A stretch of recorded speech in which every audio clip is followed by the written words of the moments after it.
Good morning, class. We are looking at chapter 4, exponential and logarithmic functions. Here's 4.1 exponential functions and 4.2 graphs of exponential functions. In the chapter, we cover exponential functions, graphs of exponential functions, logarithmic functions, graphs of logarithmic functions, logarithmic properties, exponential and logarithmic equations, exponential and logarithmic models, fitting exponential models to data. And here's the objectives for the two sections we are covering today. Evaluate exponential functions, define the number e, solve exponential equation, find the equation of an exponential function, use compound interest formulas, evaluate exponential functions with base e, graph exponential functions using transformations.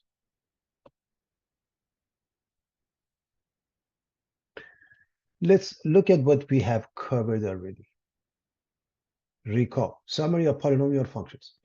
Polynomial functions are in the form of f of x equals a sub n x to the power of n plus a sub n minus 1 x to the power of n minus 1 all the way to a sub 0. A sub n x to the power of n is called the leading term. And a sub n can't be 0 is the leading coefficient. N is a whole number, meaning belongs to the set which contains 0, 1, 2 to infinity. Domain is all real numbers. Examples.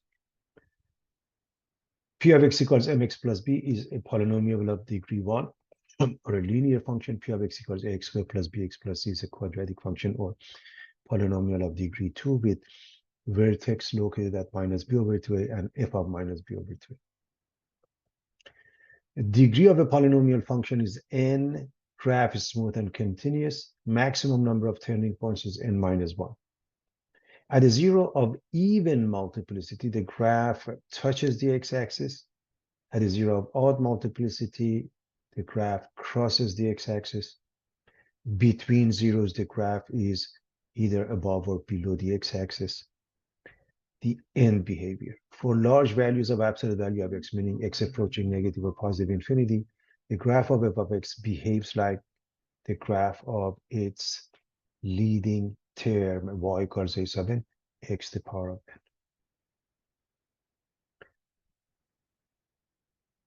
Zeros of polynomial functions. N of x divided by d of x is equal to q of x plus r of x over d of x, or n of x q of x times d of x plus r of x. Of course, dividend is equal to quotient times the divisor plus the remainder.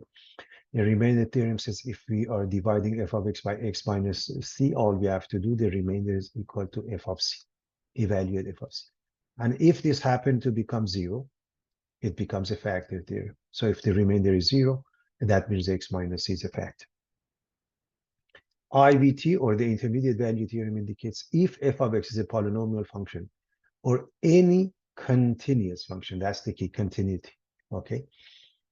And if for real numbers a and b, the values f of a and f of b are opposite in sign, then there exists at least one real zero between a and b. Number of zeros theorem. A function defined by polynomial of degree n has at most n distinct unit complex zeros. The rational zero theorem indicates if f of x is in the form that was mentioned before. Rational zeros are in the form of p over q, where the numerator would be factors of a sub 0 and the denominator factors of a sub n. Fundamental theorem of algebra. If p of x is a polynomial of degree 1 or more, then there is some number k such that p of k equals to 0. Therefore, p of x becomes x minus k times its quotient q of x, where q of x can also be factored, resulting in p of x being a times x minus k sub 1 all the way to x minus k sub n. Conjugate zero theorem indicates if p of x defines a polynomial function having only real coefficients, and if r equals a plus bi is a zero of p of x, then the conjugate r bar a minus bi is also a zero of p of x. Odd degree polynomials have at least one real zero, since complex conjugate zeros happen in pairs. Rational functions.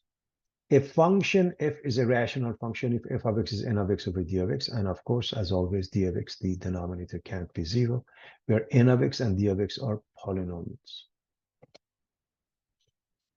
The domain of f consists of all real numbers except the zeros of the denominator of f of x, which is d of x.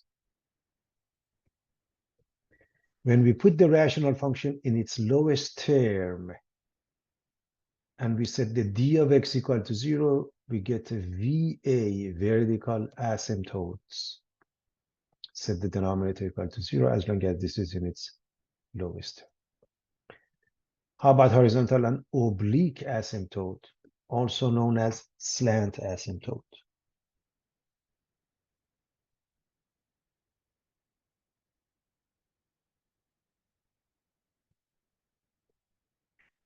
Given the rational function n of x over d of x, the numerator is a sub n x to the power of n all the way to a sub 0. The bottom is b sub m x to the power of n plus all the way to b sub 0.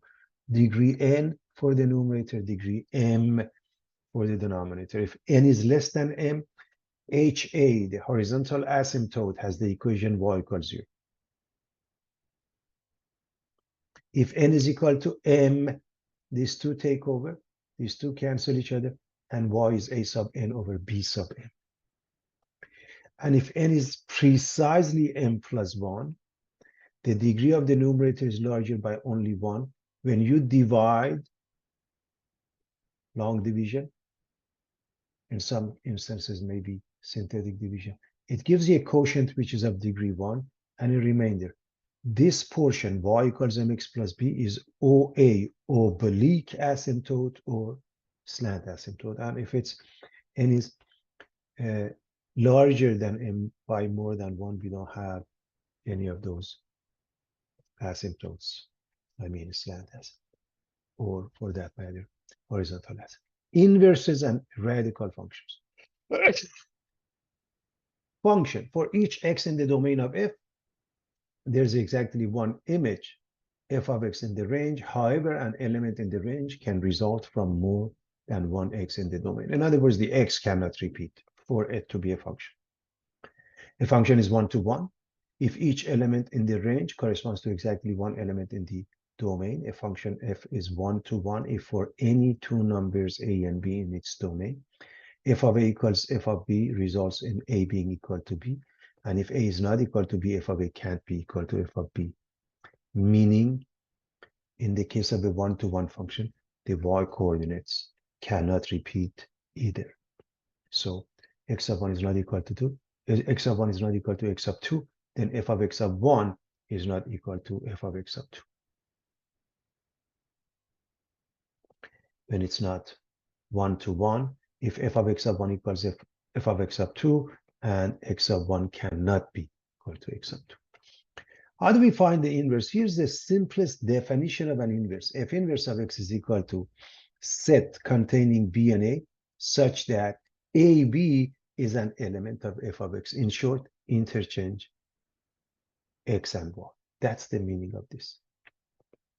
As a result, domain of f is range of f inverse, and range of f is domain of f inverse. For any one-to-one function, f of x and its inverse, f inverse of x. The relationship is that the composite function f of f inverse of x is x, f inverse of f of x is x. However, in this case, this x belongs to f inverse, so x is in the domain of f inverse. In this case, x belongs to f, x is in the domain of f. To find the inverse function of a one-to-one function, number one, replace f of x with y because it makes it easier to work with. Interchange the two variables x and y. Solve the equation for y. Replace y with f inverse, the inverse function notation. And now 4.1 exponential functions. F of x is in the form of a to the power of x, where a is positive, larger than 0, and can't be 1, and it's a continuous function. So y equals a to the power of x, a is between 0 and 1, y equals 1 to the power of x, y equals a to the power of x, a larger than 1. Here's the graphs, everybody. First, I want to discuss this one. This is not an exponential function. When the base is, that's why a can't be 1. When a is 1, it is not an exponential function. Okay, and I can't emphasize this enough. When a is between 0 and 1, we have an exponential decay. When a is larger than 1, we have an exponential growth. So for these two cases, we have a horizontal asymptote, which is the x-axis. The x-axis has the equation y equal to 0. We don't have a vertical asymptote. The y-intercept happens at 0, 1. The x-intercept doesn't exist. Domain is all real numbers, and range is from 0 to infinity, and 0 is not included. When we remember the graph, it helps us remember everything that is just mentioned here. So what's the difference between the two? Again, this is not an exponential function. Okay, it's not an exponential function. So we're talking about only these two.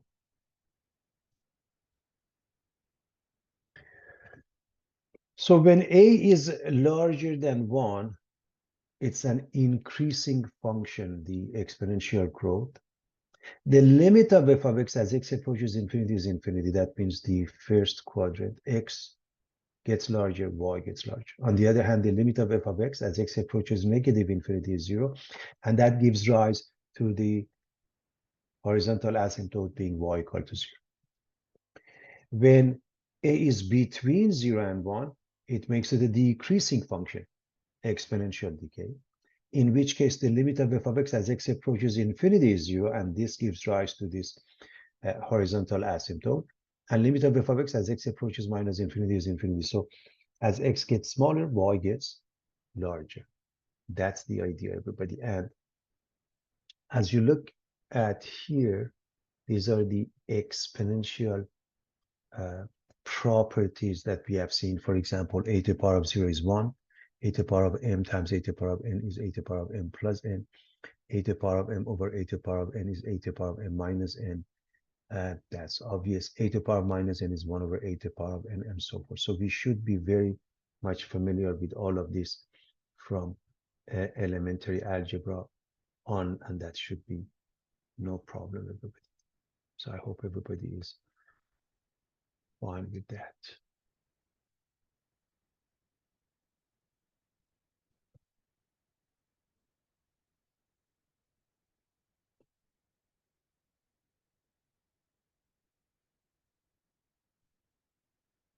So f of x equals a to the power of x. A is larger than 1. It looks like that.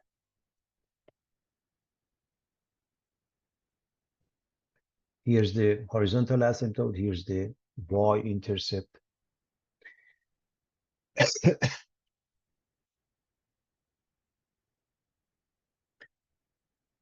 0, 1. And if you put 1, you get a to the power of 1, which is 1. That's what you get, 1 over a. If you put negative 1, you get negative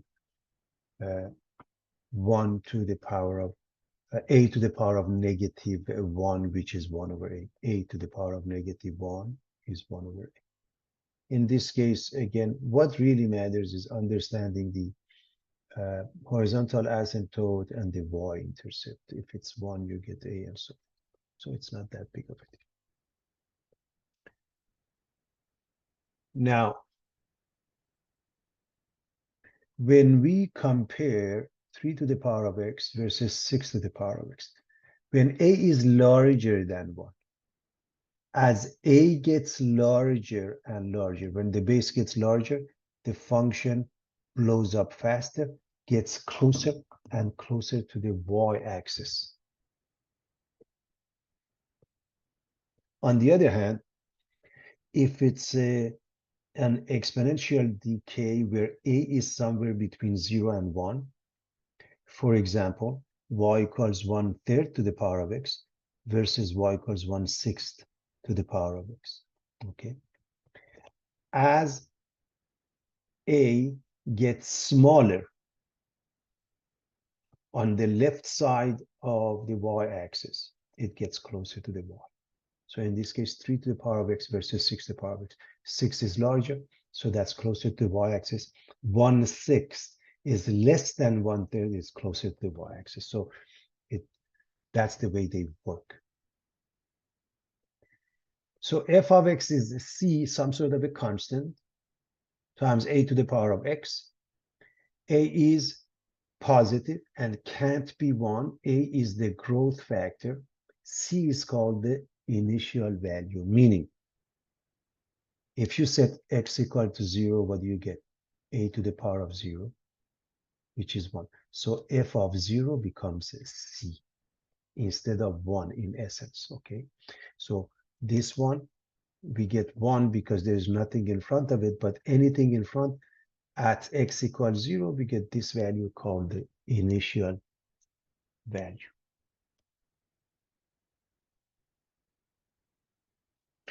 F of x plus 1 over f of x is a. If you divide f of x plus 1, in this case or in this case, makes no difference. This one, you can write a to the power of x plus 1 over a to the power of x. I hope you see this one or even this one, c a to the power of x plus 1 over c a to the power of x. These cancel each other, and the answer in both cases is a.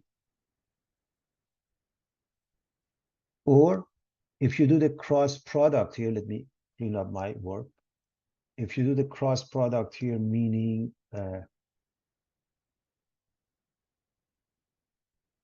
1 times f of x plus 1 is a times f of x. That's how they come up with that, okay?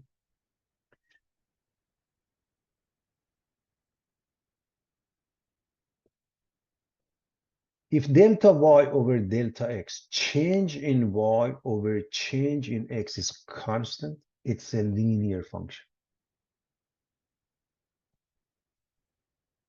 If ratio of consecutive outputs is constant, then it becomes exponential. That's what we mean by that here.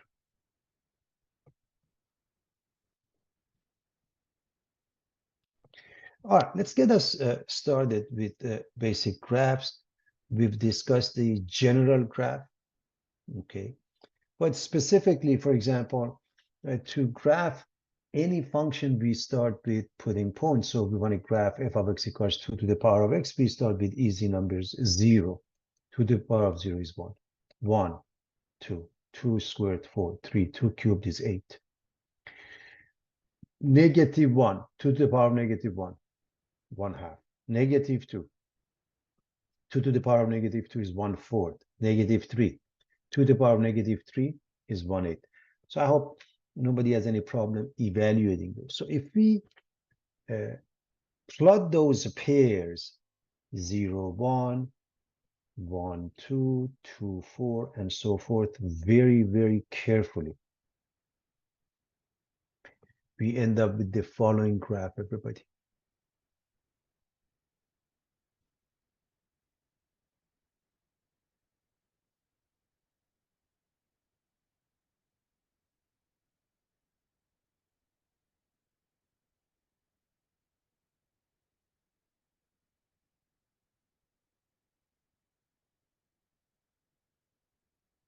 Y equals 2 to the power of x. What if we graph f of x equals 3 to the power of x? In the same manner, we pick easy numbers,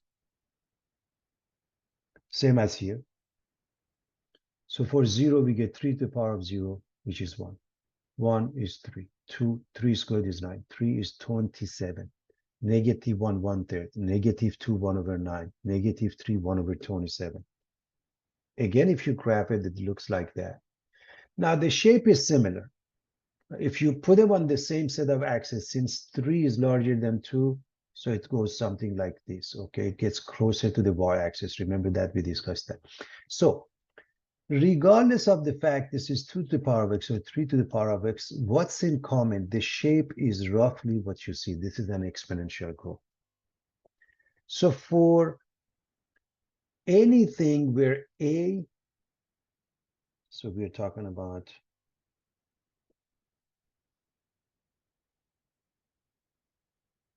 y equals a to the power of x, and a is larger than 1. For a case like this, the following is in common. What about the x-intercept? They don't have any. What about the y-intercept? 0, 1. What about the domain? All real numbers. What about the range from 0 to infinity? 0 is not included. Vertical asymptote? None. Horizontal asymptote, the x-axis, which has the equation y equal to 0. And we are dealing with exponential growth, an increasing function. All of this is in common, whether I have 2 to the power of x, 3 to the power of x, 5 to the power of x, or 1.7 to the power of x. As long as a is larger than 1, they are all the same.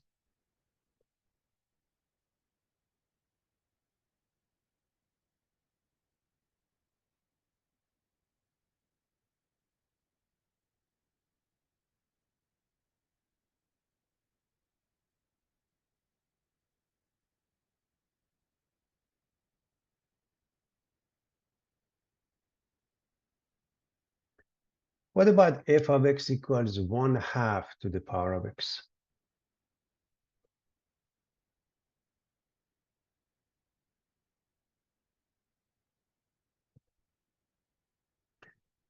Let's do the same thing. Let's pick up numbers. If I put negative 4, 1/2 to the power of negative 4, that means 2 over 1. Just so reminding you how that works, just as an example. 1/2 to the power of negative 4 means 2 over 1 to the power of positive 4, and that makes it 16. 1/2 to the power of negative 3 means 2 over 1 to the power of 3, and that makes it positive 8, and the rest of it. Now, if I put 0, I get 1. If I get 1, I get 1/2. If I get 2, I get 1/4. If I put 3, I get 1 over 8, and so forth.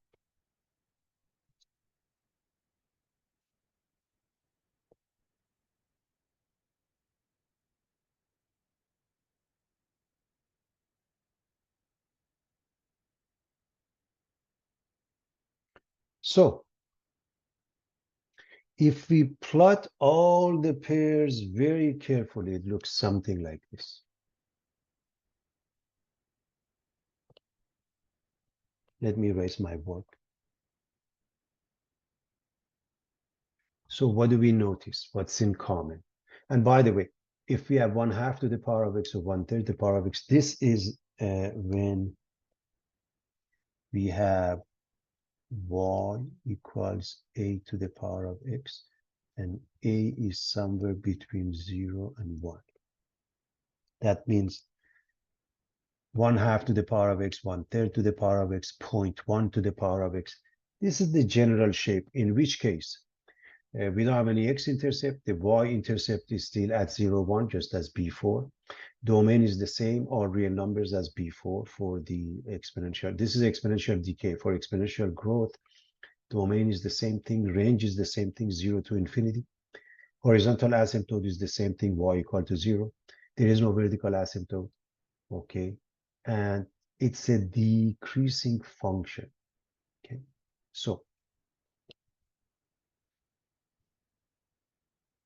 x-intercept none, y-intercept 0, 1, domain all real numbers, range from 0 to infinity. Horizontal asymptote is the x-axis, which has the equation y equal to 0, and there's some more information.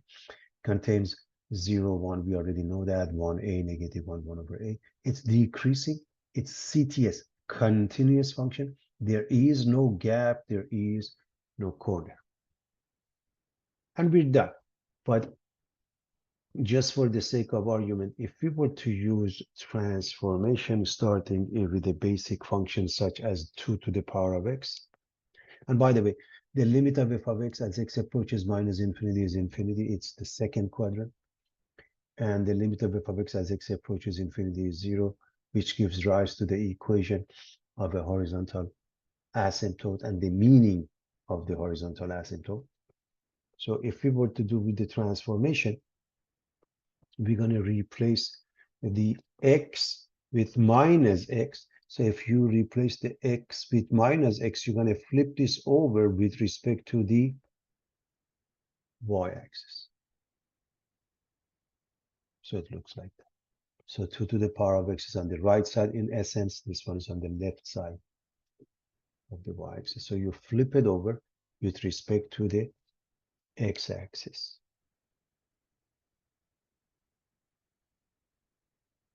What, my apologies, y-axis I meant.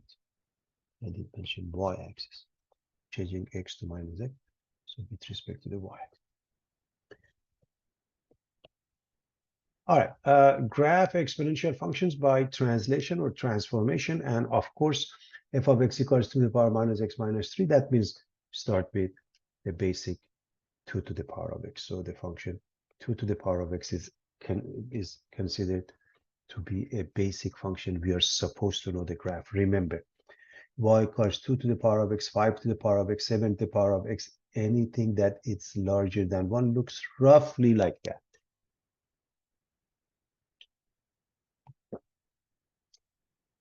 One of them is minus x. So we are going to replace the x with minus x, which means we are going to flip this over with respect to the y-axis. Looks like that now. And notice this 0, 1 basically remains the same. It just flips over like so.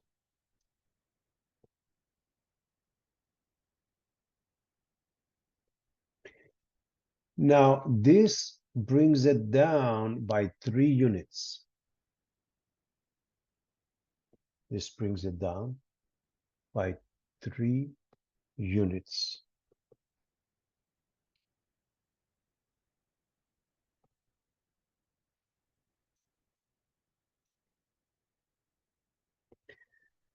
So what happens? Your horizontal asymptote from here to here doesn't change, but it comes down here and becomes y equals negative 3. Your y-intercept of 0, 1 remains the same here, but now it's going to shift down. This point, 0, 1, goes down by 3 units. 0 remains the same. 1 minus 3 makes it negative 2. So it goes to this point, 0 minus 2. Okay. And again, I picked a point just to show transformation. Okay. So x-intercept, y-intercept at 0, negative 2. What is the x-intercept? I'm going to discuss that in a moment. Domain, still the same, all real numbers, but the range, remember, over here is 0 to infinity. Now it's from here, from negative 3 to infinity. It has changed it. And there are 2 ways to write this. Y such that y is larger than negative 3. And on purpose, I'm using a different color just to emphasize that. Or you use parentheses negative 3 to infinity, and the horizontal asymptote has changed, y equals negative 3, but this was increasing, this is decreasing, so is this one. Now, how do you find the x-intercept? Just as before, you set y or f of x equal to 0, okay? And as we go through the process of solving exponential and logarithmic functions, you should be able to solve that. You set this equal to 3 and you take a log of both sides. You can easily solve it. I leave it for you to solve it when we get to that point that you are exposed to that. Of course, some of you may remember this from before.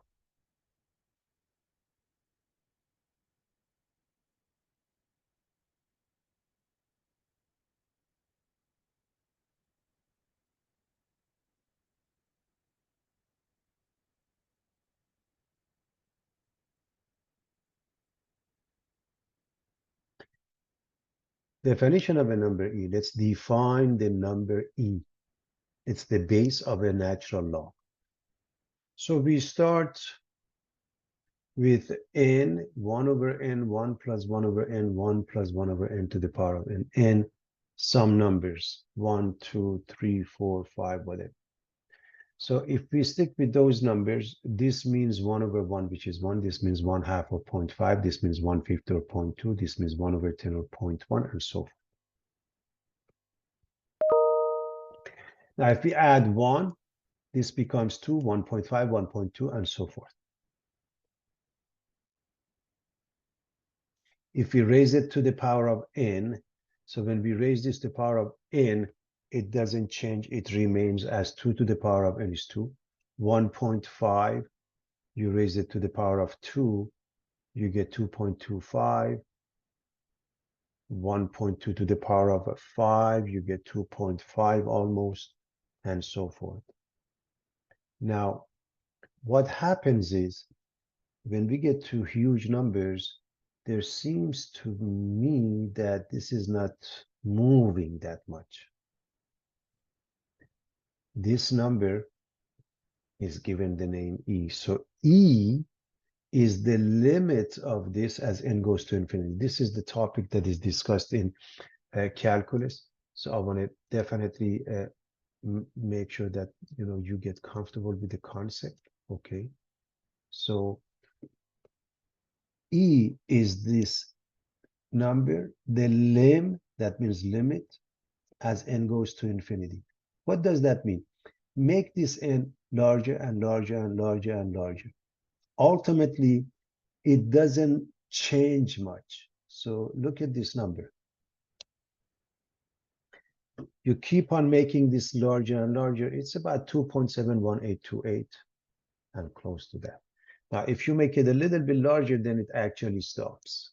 Okay, that's the concept.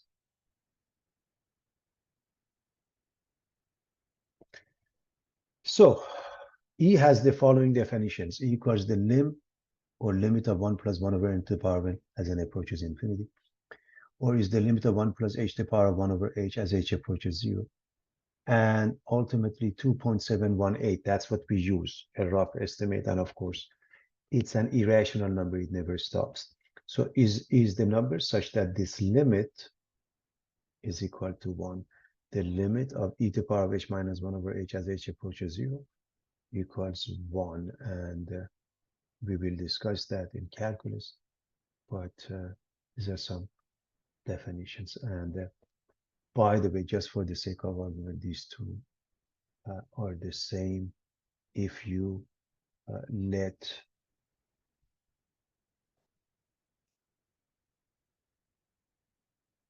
for example 1 over n to be h, you go from here to here. If 1 over n is h, so you replace this with h, then you have to replace the n with 1 over h. As n goes to infinity, h goes to 0. That's why these two are really the same ultimately.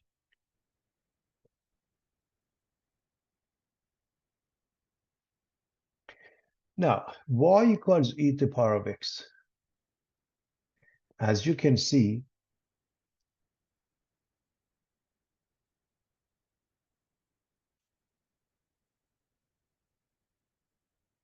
looks like y equals a to the power of x, where a is larger than 1 because e is larger than 1. So the same properties, meaning domain are real numbers, range from 0 to infinity. Y-intercept of 0, 1. X-intercept doesn't exist. Horizontal asymptote, the x-axis of y equal to 0. Vertical horizontal asymptote. Vertical asymptote doesn't exist. And this is an increasing function. So very much like that. So the base is E.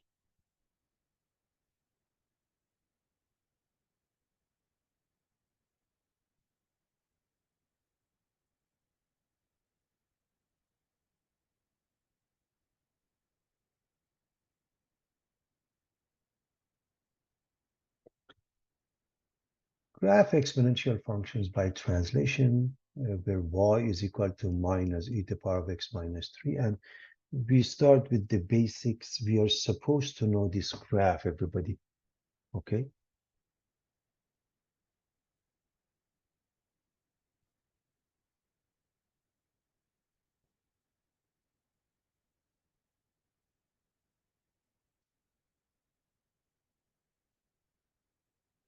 So we start with negative e to the power of x.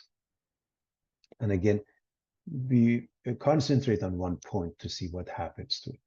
Y equals minus e to the power of x. When you put a negative in front of a function, it flips over with respect to the x-axis.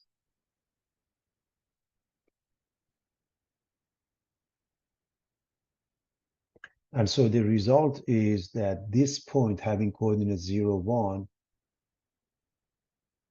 moves to 0,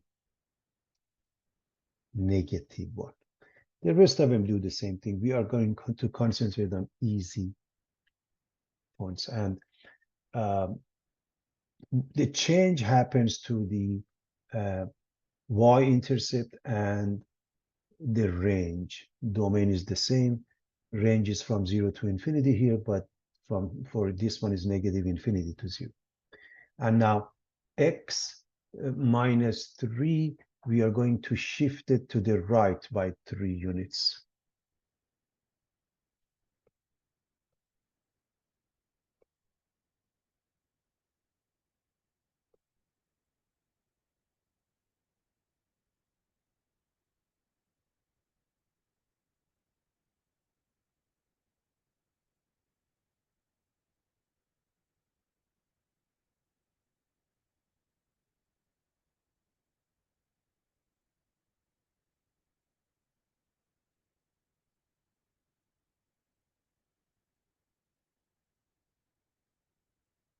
So let's take a look at the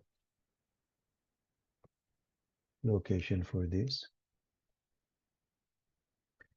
0 minus 1 moves to the right by 3 points, so 3 negative 1.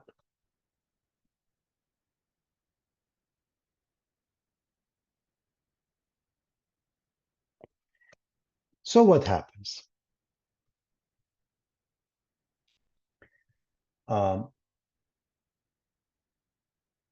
There is no x-intercept.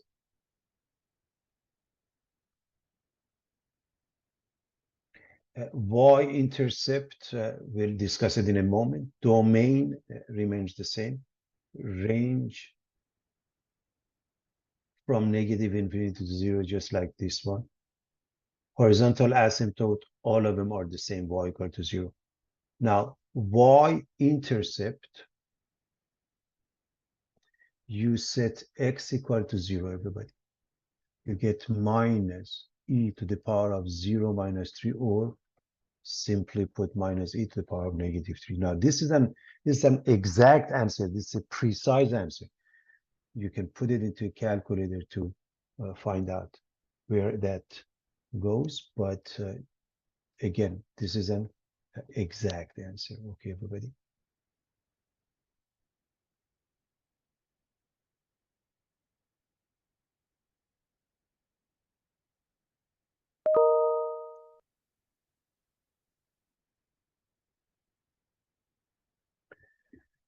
Two to the power of 3x minus 1 equals to 32. And in this example, we are solving exponential equations. I'm reminding you of the exponential rules.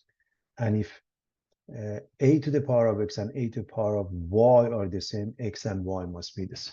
Meaning, if possible, either make the base look the same or the exponents.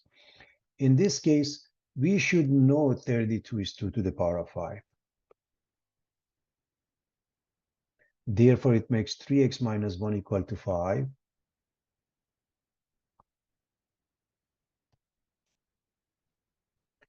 Move the negative 1, make it 6, divide by 3, and you get 2. As always, you can check. Put it back into original equation.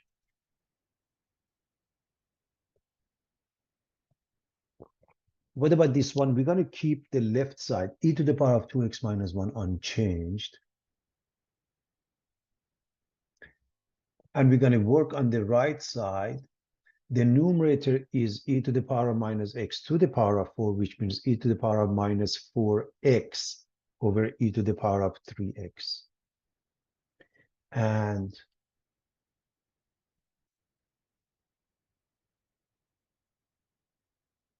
this means e to the power of minus 4x minus 3x. So e to the power of minus 7x. Both sides have the same base. They must have the same exponent.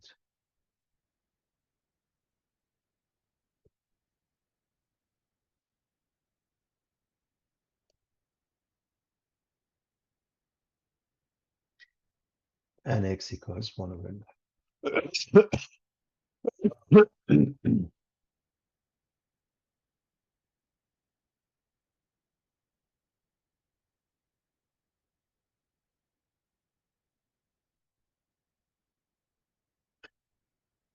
Example 6, 3 to the power of x plus 1 is 81. We should know 81 is 3 to the power of 4.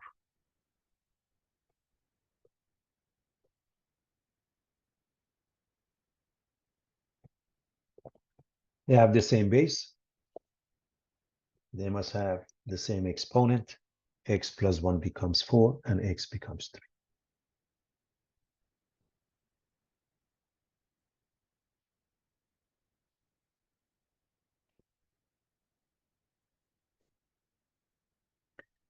Four to the power of 2x minus 1 is 8 to the power of x plus 3. The way it's given, the base for the left side and the right side are different.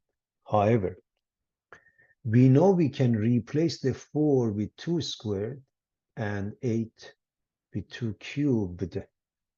4 is 2 squared, 8 is 2 cubed.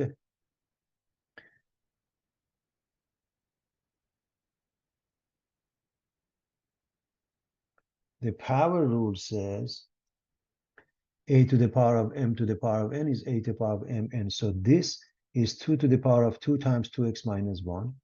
And this one is 2 to the power of 3 times x plus 3. So 2 times 2x minus 1 and 3 times x plus 3 must be the same.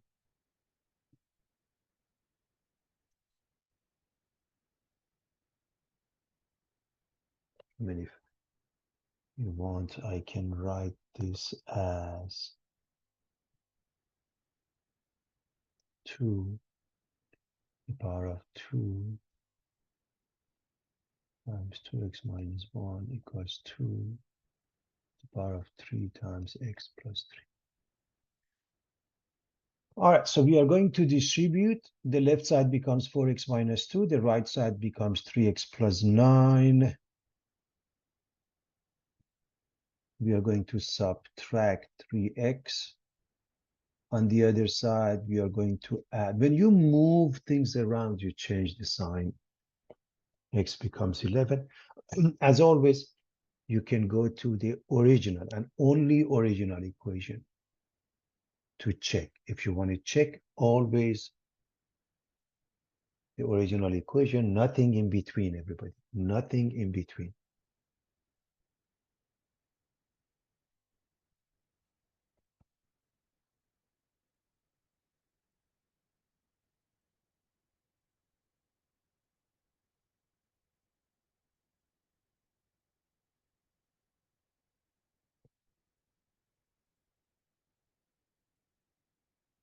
We continue solving exponential equations. If you look at the left side, it has the base e to the power of negative x squared. The right side, you're going to make it look like base e to some power. Obviously, this one is e to the power of 2x. So you're looking at e to the power of 2x, right? Divided by e cubed.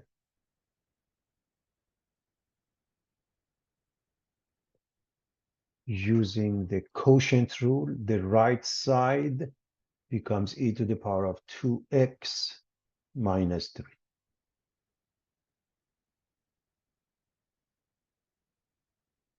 They have the same base.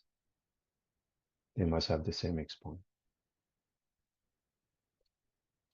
To solve for x, we're going to put it on the same side, and we're going to move such that minus x squared becomes positive. This is easy factoring. You want two numbers. The product is negative 3. The sum is positive 2. The answer would be 3 and negative 1. When you set this equal to 0, x becomes negative 3. In this case, x becomes 1. So the answers are negative 3 or 1.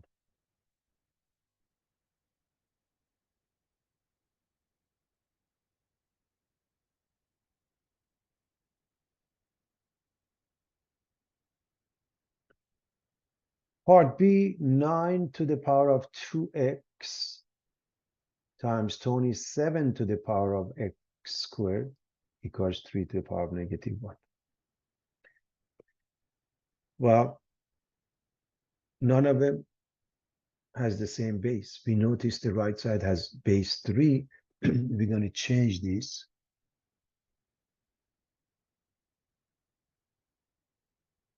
to 3 squared.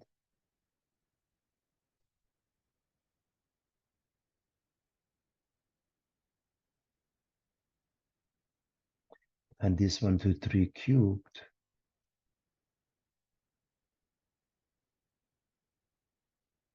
And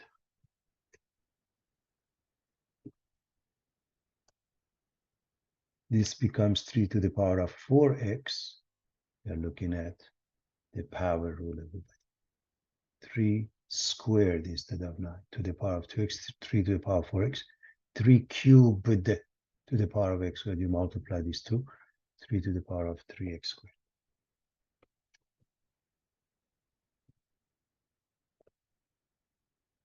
We can combine these two using the product rule. Add up these two. So 3 to the power of 4x plus 3x squared is 3 to the power of negative 1. They both have the same base, must have the same exponent.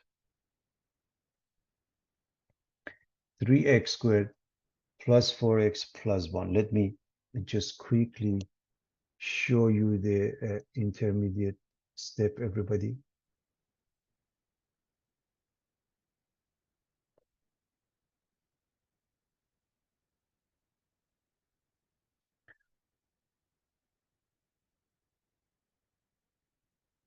Four x plus 3x squared equals negative 1. Move things around, put it in descending order. And this is what you get, everybody. I hope everybody is okay with that, okay? It's very straightforward, everybody.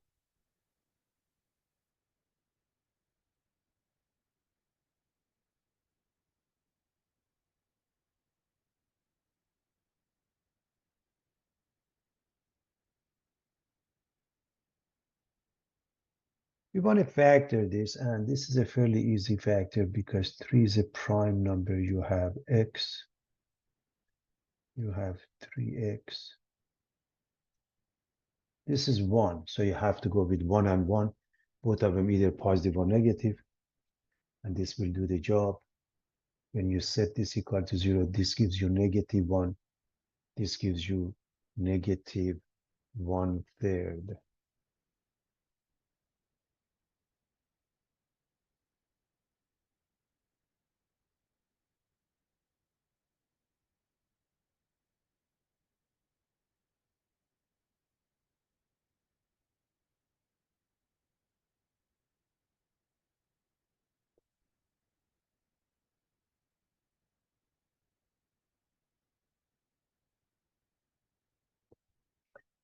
Example 8, find the exponential function of the form f of x is equal to cb to the power of x for this graph.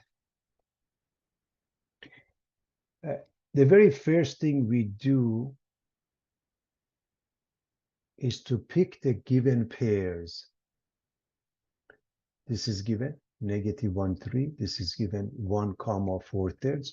We are going to work with those using the function. So basically, in short, plug in this pair, plug in that pair, and find the answer. Remember what's missing. Think about it.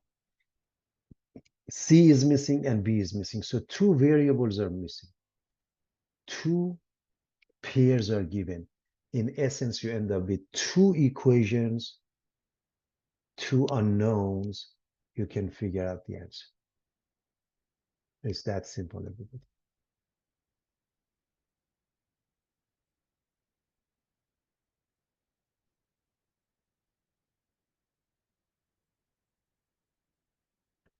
So we plug in -1, 3. What does it mean? This is the y coordinate or f of x, everybody, okay? So this is x, this is y, y or f of x. The same thing here, y or f of x, okay?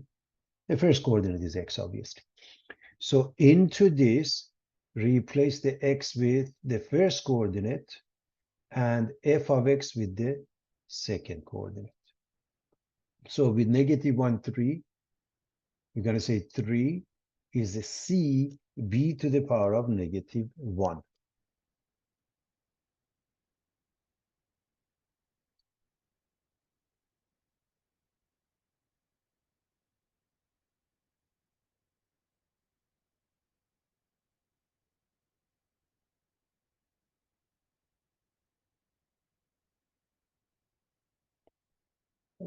B to the power of -1, that means you can take it down and make it c over b. By the way, when I look at that in a moment, the second point, 1 and 4/3, that means 4/3 is c b to the power of +1. First, the meaning of those two.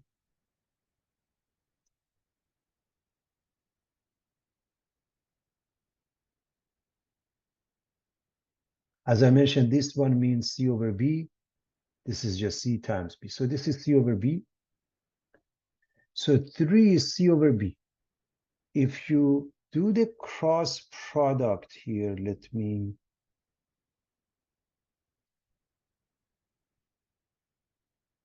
the product of 1 and c gives you c, the product of 3 and b gives you 3b. And now we are going to use this on this, meaning 4/3 is a c times b. What is c? 3b. That means 3b squared. Let me just write that. That means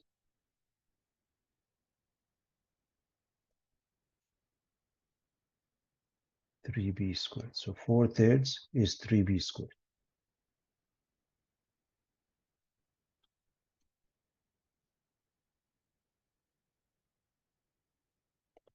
We're going to divide both sides by 3. We get 4 over 9 equals b squared, which makes b plus minus 2/3.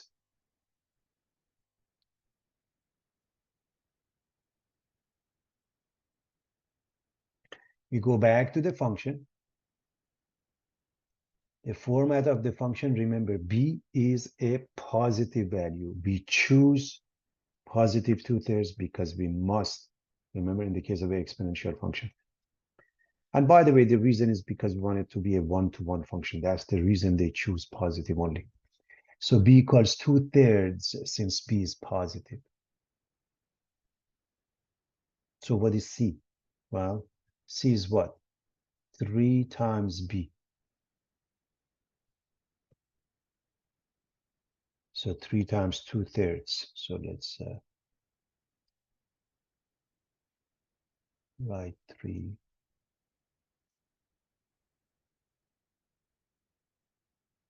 times 2/3 is 2. Go back to the function. Say f of x equals c, which is 2, b to the power of x, which is 2/3 to the power of x.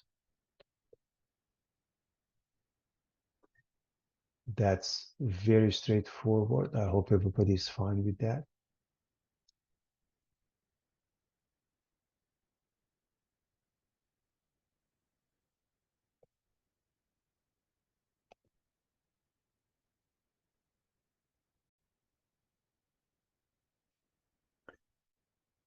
Example 9, exponential probability. Between 10 p.m. and 11 p.m., cars arrive at a fast food drive-through at the rate of 12 cars per hour, 0.2 car per minute. The following formula from statistics can be used to determine the probability that a car will arrive within t minutes of 9 p.m. f of t equals 1 minus e to the power of negative 0.2t. Part A, determine the probability that the car will arrive within 5 minutes of 10 p.m. That is before 10:05. And so we plug in because this is within t minutes. So within 5 minutes, we are going to replace the t with 5. And at this point, this is e to the power of negative 1 or 1 over e, and you put it into a calculator, and it gives you 0.63212. So we're talking about the probability. This is about 63%.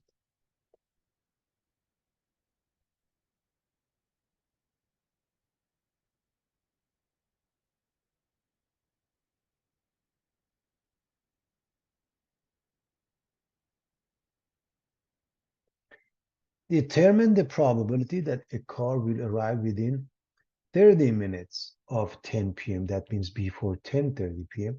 So you go to the same formula and you say within t minutes, let's replace the t with 30.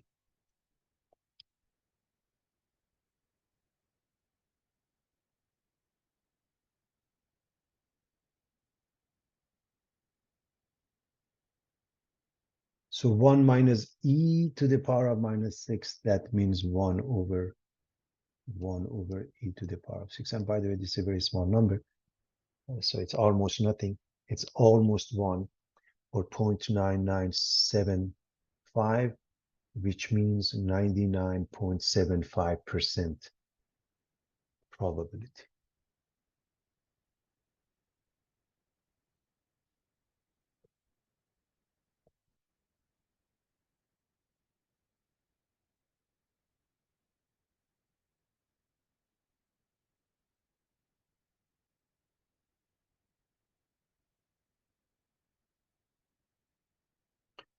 What value does f approach as t becomes unbounded in the positive direction? Meaning take a limit. This is what's coming up in calculus. So you want to take the limit of this expression as t approaches infinity. So the limit, and you put this in a parenthesis, 1 minus e to the power minus 0.2t as t approaches infinity. What happens as t becomes larger and larger? E to the power minus 0.2t becomes smaller and smaller. If it were positive 0.2t, it would go to infinity.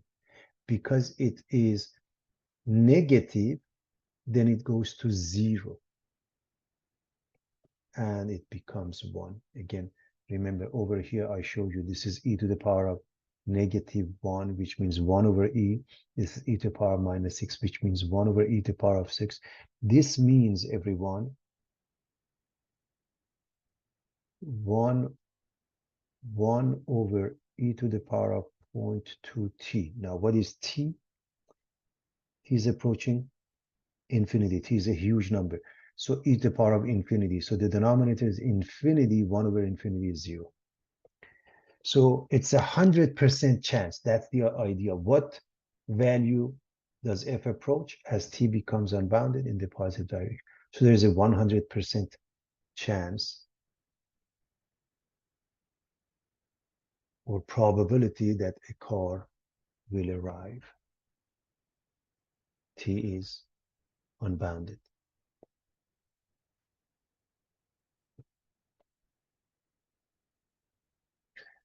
Sketch the graph of the function y equals 3 minus 2 to the power of x and determine its domain and range. We start with the basic elementary function. We should know the graph of y equals 2 to the power of x.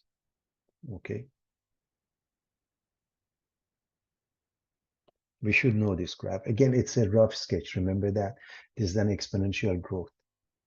When a is larger than 1, it looks like that. 2 to the power of x, 3 to the power of x, roughly like that. And of course, we have this point. Now, we are going to look at this part, which means reflect the graph about the x-axis. Flip this over like so with respect to the x-axis because you're negating, in essence, the y-coordinate. When you put a negative in front, you're negating the y-coordinate.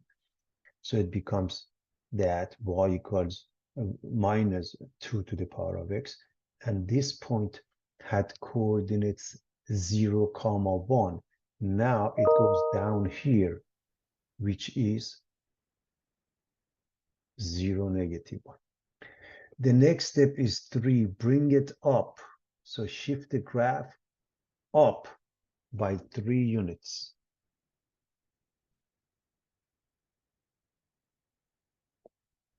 So you bring this up by 3 units. So what happens is that -1, you go up, -1 and 3 is +2. So it's located at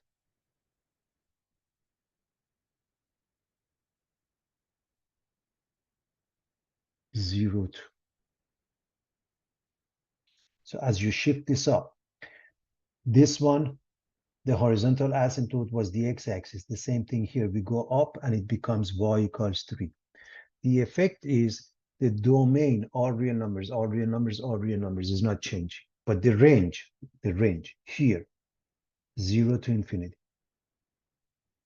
Here, -infinity to 0. Here, -infinity to 3. Of course, 0 is not included here, 3 is not included here. When we say all real numbers, or again, just to mention, you can write it like that, or negative to positive. That means the same.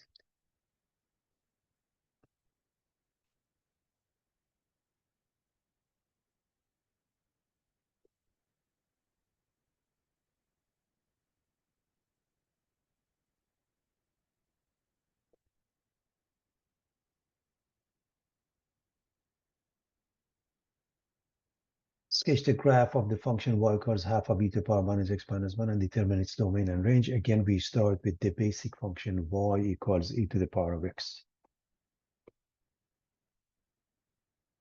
We know the graph looks like that. Again, 2 to the power of x, e to the power of x, 3 to the power of x, they all look the same. And of course, this one is 0, 1, and this is the horizontal asymptote. Now, we want to go from e to the power of x to e to the power minus x.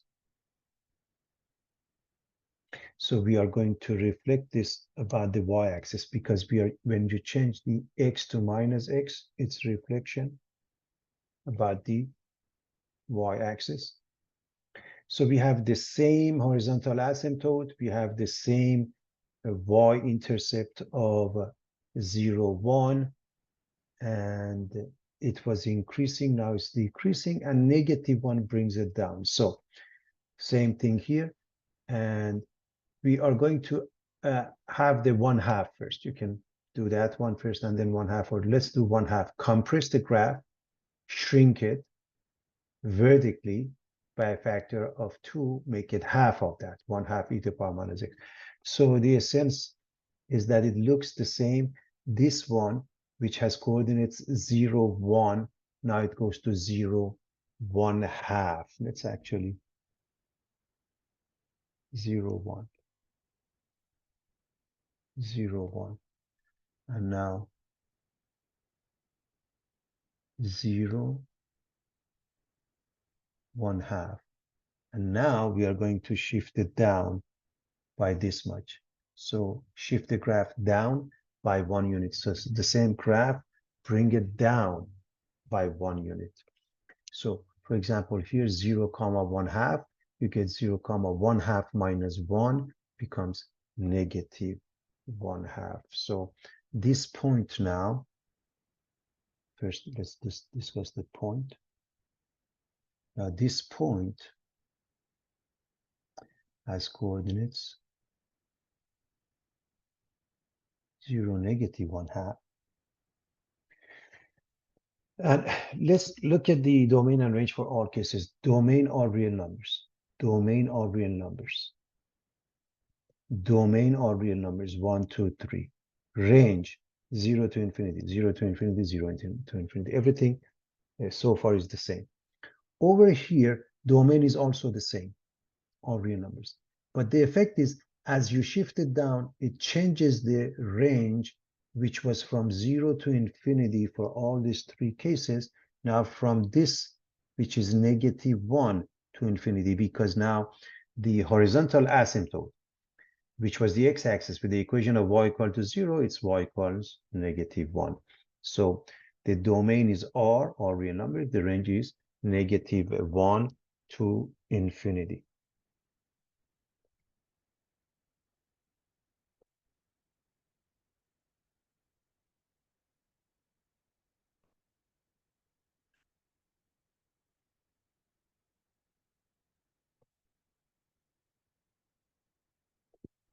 Let's solve this exponential function where 5 is to the power of x squared plus 8, and 125 is to the power of 2x.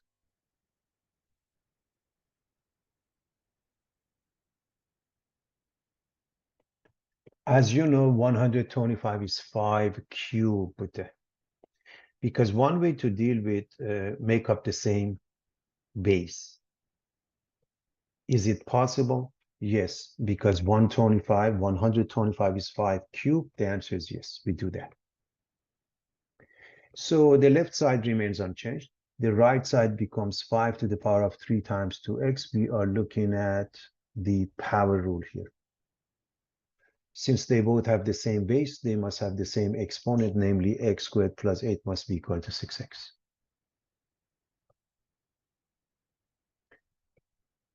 Bring them to the same side, put them in descending order for the sake of factoring. We want 2 numbers. The product is 8. Remember that. The product is 8. The sum is negative 6. Negative 2, negative 4. This says x equals 2. This says x must be 4. We are done. You can also check your work by putting it into the original equation. Again, checking just takes place with the original equation, nothing in between.